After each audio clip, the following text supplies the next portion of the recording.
Hello, this is Konrad, Yerba Addict here, and in today's video we're gonna talk about the discipline of thinking time. And I know what you might be thinking, like thinking time? Like what is that? I mean, it sounds pretty simple. I mean, are you talking about thinking? What are you talking about, Konrad? So, but before I kind of explain you what I mean and the great benefits of that, I would like to just take a sip of Yerba. We just arrived today, so I'm back in the game with Yerba, back into making videos. So what is thinking time? Thinking time is basically an uninterrupted session of, thinking, of concentration on a specific question. And this is not an idea I created. I mean, even though it's quite simple, I read it in the book Road Less Stupid. I actually listened to it on Audible. And it's kind of a concept from Keith Cunningham, who is just an amazing person to look to when it comes to business advice. So I strongly advise his book Road Less Stupid, and the one I finished just today, which is Blueprint, the ultimate blueprint to insanely successful business. The ultimate blueprint is a lot more like practical and shorter book. The Road Less Stupid, there's also like high level stuff like thinking time, for example. And the Keith basically there says that like the whole book is about the fact that, most of us, and he's there referring to business, but I would say the concept of thinking time and a lot of thoughts he's in this book can be applied to a lot of other areas of life, not just business. And his core message is that we lose a lot more money as business owners, making stupid, dumb mistakes rather than, just missing out on some great opportunities. And he says that the greatest, tool of prevention from those mistakes is basically to allocate a few times a week thinking time. Basically, as I mentioned at the beginning, like thinking time, and this is something I already implemented like a few months ago, and I highly recommend it, is basically just, allocate yourself some time where no one's gonna interrupt you.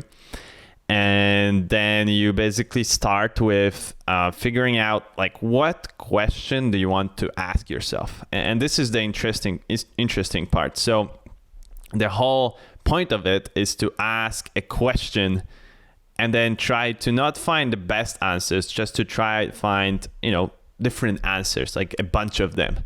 And for me, the big thing there, that's why it was such an eye-opening, is that a lot of times we are looking for answers externally, like we are looking for YouTube videos, we are asking friends, we are asking mentors, we are buying courses, and we are trying to find answers to problems or some help with making some decisions externally. But I would say more than 90% of the time, we would be able to find those answers internally if we just dedicated enough time to thinking about that problem. And I would say it's just a disease of our modern age. Like we just constantly have to be doing something and we are constantly switching. So we're never like in this zone. It's like, hey, I'm gonna just ponder on a question. It seems so simple, but almost no one does it. And I love this quote, which I also took from his book and I've since been using very often, which is like, having the right answer is smart, but having the right question is genius. And I would say if you think about it, it's just beautiful. Answers, there's many. There's usually not like one answer to something, but asking the right question can reveal a lot. Because if I now give you the second quote by Peter Drucker, which is, most serious mistakes are not being made as a result of wrong answers. The truly dangerous thing is asking the wrong question. And I would say that kind of conceptualizes what I mean, is that, when you ask the wrong question, you can get an answer that appears great, but you ask the wrong question, so you might be getting an answer to something that's actually not gonna help you but hurt you. And that's what this discipline of thinking time is about. Is first about figuring out the right question. And that makes you think about the problem in a lot different way. And because a lot of times, what we kind of struggle with is that if we don't take time to do something like that, we a lot of times look at symptoms. We don't look at the root causes. And if you apply it to, be it health, or be it apply business, or another personal relationship, you might be like, oh, I'm fat, or hey, I don't have any money, or hey, I don't have any friends.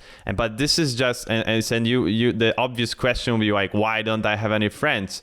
But this is just a very core level.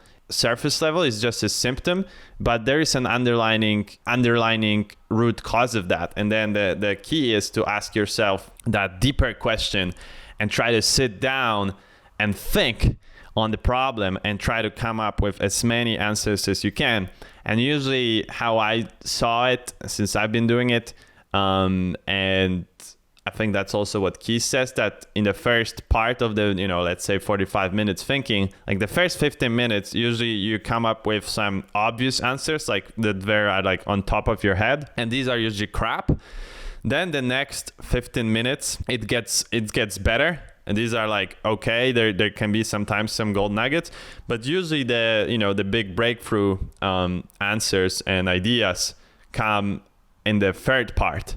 Because that's when you push your mind to think of things outside the box, things you wouldn't think about at the first glance, and that makes a lot of sense, right? Because like if you put some thought into it, then I guess I just want to make you guys realize that the answers you're looking for, they are inside you. You have, most of you have enough knowledge, ideas, information. I mean, our bigger disease right now is over information. Like we just look at 1,000 videos instead of taking action. And I would say to balance things out, I mean, it's great to just, it doesn't take much to, take action. Obviously get some information from outside, because like Tom Bilyeu says, ideas in equal ideas out. So like if you don't read books, if you don't like read great content, or like watch or listen to valuable ideas from other people, like you will not have as many ideas when you sit down and think. But you will be surprised of how many things you can come up with just by sitting down and thinking about like one particular problem. And in the next videos today, I just wanted kind of to introduce you to this concept of thinking time.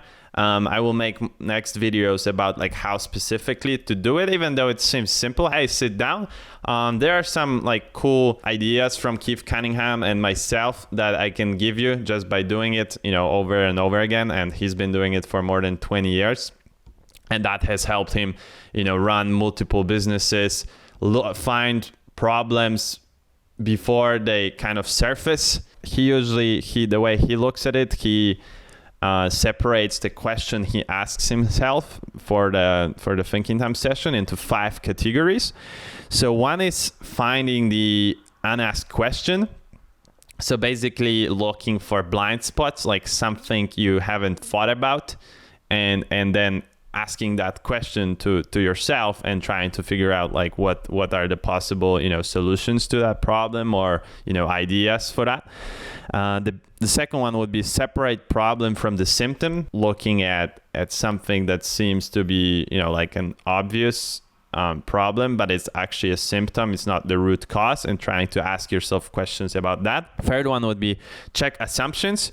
So that's another big thing from Keith. He says that a lot of our mistakes are the result of wishful thinking or making false assumptions. And I would say being in business teaches you that very much, that we have assumptions about as humans. We have assumptions about a lot of things, like we believe because someone told us, we heard it somewhere. But a lot of times these are unverified assumptions about life or business or how things work, how people make decisions, why people do what they do. And, we just keep them, and then we are surprised when something, bad happens because of those faulty assumptions. So he likes to check those assumptions. So asking yourself questions about something they assumed before, but might not be true, and trying to dig deeper into like why that might not be the case. Then the fourth category would be considering a second order consequences. I would say that's a big one. That's also one of the mental models that, I did a couple of podcasts about mental models, and I will continue doing them. So one thing is second order, third order consequences. This is mental models that a lot of times we only look at the immediate effects of our actions, but all our actions have also like second and third order consequences. For example, if you go to gym, the first order consequence maybe at the beginning, it might be that you just feel tired and you have muscle aches. But the second order consequence is that, for example, you get more energy the next day. The third order consequence might be that you get stronger after a couple days, 3 days, and then you can go deeper, like fourth order, fifth order. But even just thinking about the second order consequence will just also change your decision making processes, because this basically helps you make decisions that are more long term based than short term. Because a lot of things that have like a short-term gain have long-term pain. You know what I mean? So like if you decide to do something easy, like eat that pizza today, the first order consequence might be that you will feel good. The dopamine spikes in your brain and it's great, like you love the taste. But the second order consequence is that you feel crap the next few hours or the next day because you just bloated or something like that. So just thinking about stuff like that. And in business that applies a lot. Like, okay, I make this purchase, at the glance it's good, but what are the second order consequences of like spending $1,000 here, just besides the immediate idea? And then like if you start thinking about it, you will get deeper. So this is a beautiful category.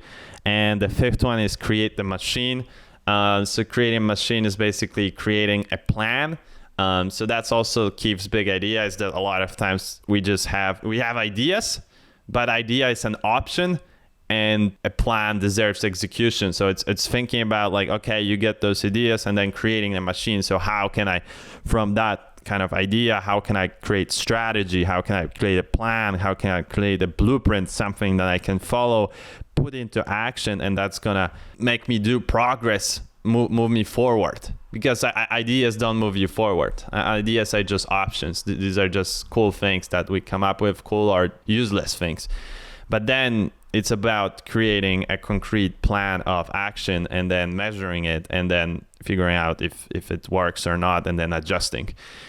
So these are like the 5 categories lists. You can probably create even more, but this is for now. I haven't created, haven't thought about that far. So this basically, in short, is what thinking time is about. Is just basically dedicating some period of time, ideally, 45 to 60 minutes, a couple days a week, but you can start with even one, because most of you probably have never done it in your life. Just like sitting, notebook, pen, and just write one question and just try to think of answers. You'll be surprised what your brain is able to come up with. And also, I think you'll be surprised how difficult it might be at the beginning to just like if you're not used to like concentrating on something, like singular thing for like extended periods of time, more than like 5 minutes, which is not unusual in this day and age, then you will be surprised how difficult it might be at the beginning.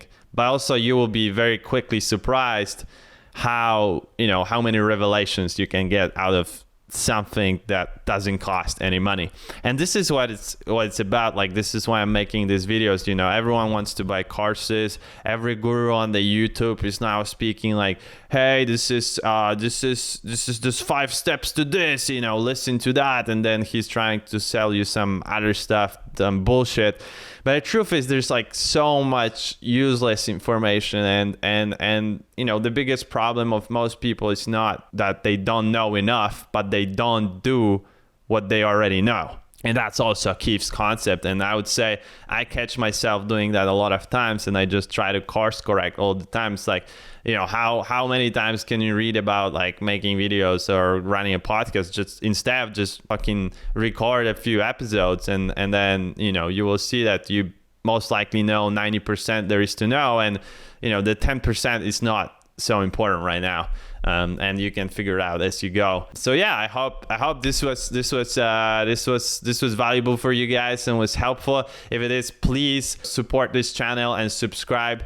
Comment below, let me know your thoughts if you ever run into this this idea of thinking time, and also let me know like if what has, you know, if you tried it, like what happened, what revelations you had, and how has it been working for you. So thanks a lot for watching this video, and I'll see you next time. See you, my friends. Bye.